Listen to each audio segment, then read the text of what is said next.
Tahukah kamu kenapa di bumi ini ada musim yang berbeda-beda? Mengapa ada tempat yang punya 4 musim sementara lainnya hanya 2? Semua ini terjadi karena bumi berotasi dan berputar mengelilingi matahari. Kemiringan bumi yang unik, yaitu sebesar 23,4 derajat, menyebabkan sinar matahari tidak mengenai permukaan bumi dengan intensitas yang sama di setiap tempat. Indonesia sendiri terletak di ekuator, sehingga menerima intensitas sinar matahari yang relatif konsisten sepanjang tahun, dengan 2 musim utama yaitu musim kemarau dan musim penghujan.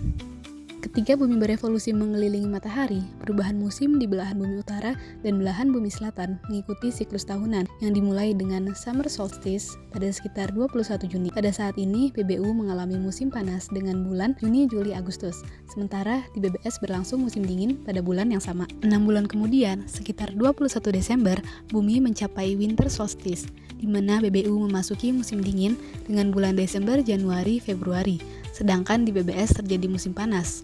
Sekitar 23 September, bumi berada pada posisi autumn equinox saat PBU memulai musim gugur pada bulan September, Oktober, November, sementara PBS memasuki musim semi. Kemudian pada sekitar 21 Maret, bumi mencapai spring equinox, di mana PBU memasuki musim semi pada bulan Maret, April, dan Mei.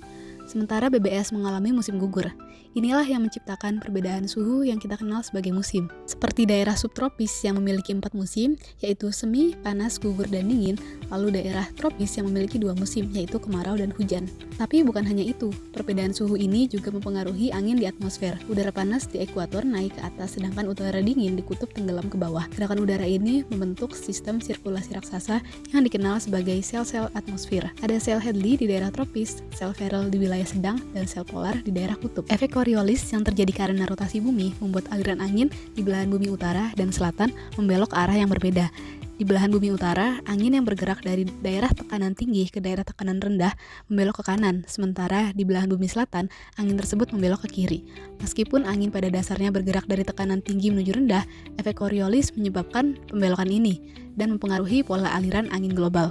Seperti contohnya, angin di belahan bumi utara dari lintang 0 derajat menuju lintang 30 derajat disebabkan oleh temperatur di ekuator lebih tinggi sehingga tekanannya rendah. Sebaliknya, di lintang 30 derajat, temperaturnya rendah dan tekanannya lebih tinggi, sehingga angin akan bergerak dari tekanan tinggi ke tekanan rendah dan dibelokkan ke kanan. Lalu terdapat juga angin di belahan bumi selatan dari lintang 30 derajat menuju lintang 0 derajat, disebabkan oleh temperatur di kutub rendah sehingga tekanannya tinggi. Sebaliknya, di lintang 30 derajat temperaturnya tinggi dan tekanannya rendah, sehingga angin akan bergerak dari tekanan tinggi ke tekanan rendah dan lalu dibelokkan ke kiri. Nah, angin ini ternyata tidak hanya mempengaruhi daratan, tapi juga lautan. Angin pasat yang kuat di sekitar ekuator mendorong air laut menciptakan arus besar yang bergerak melintasi samudra. Inilah yang menjadi awal dari terbentuknya arus-arus laut yang cukup besar. Contohnya di Samudra Pasifik dan Atlantik, ada arus yang dikenal sebagai South Equatorial Current atau arus ekuator selatan. Arus ini membawa air hangat dari timur menuju barat. Bayangkan, kekuatan angin bisa menggerakkan begitu banyak air, membentuk arus laut yang mempengaruhi iklim global dan kehidupan di lautan. Tapi tunggu, ini belum selesai. Angin dan rotasi bumi juga menciptakan sistem sirkulasi air laut yang lebih besar, yang disebut gyre. Gyre adalah sirkulasi melingkar yang menggerakkan air di sekitar samudra. Ada 5 gyre besar di dunia, seperti North Pacific Gyre, South Pacific Gyre, North Atlantic Gyre, South Atlantic Gyre, dan Indian Ocean Gyre, dan masing-masing memerankan peran penting dalam distribusi panas dan nutrisi di laut. Jadi, bisa kamu bayangkan kan, musim, sirkulasi atmosfer, arus laut, dan gyre semuanya saling terhubung dalam sistem yang sangat kompleks.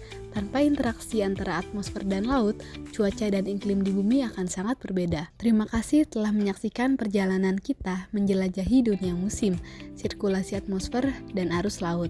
Semoga penjelasan ini membuatmu lebih memahami betapa kompleksnya sistem yang menggerakkan planet kita. Jangan lupa untuk berbagi video ini dan ikut serta dalam eksplorasi ilmu pengetahuan lainnya. Sampai jumpa di petualangan berikutnya.